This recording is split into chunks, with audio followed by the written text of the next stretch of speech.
Kita ninyo na patong-patong ang kaso ko. Sa totoo lang, ang balita ko, may warrant daw ako pag...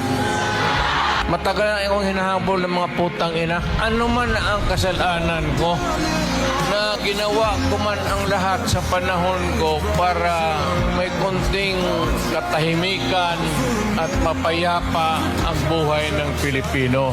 Assuming na totoo, bakit ko ginawa yan? Para sa sarili ko? Para sa pamilya ko? Para sa inyo at ang inyong mga anak sa ating bayan? Bakit?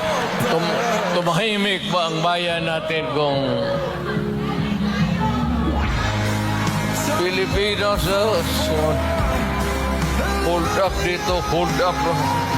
Tayo mga ayaw ng gulo, napipilitan tayo to confront evil because nandyan sa harap natin. Sino ba naman gustong pumatay? Putang inang yan.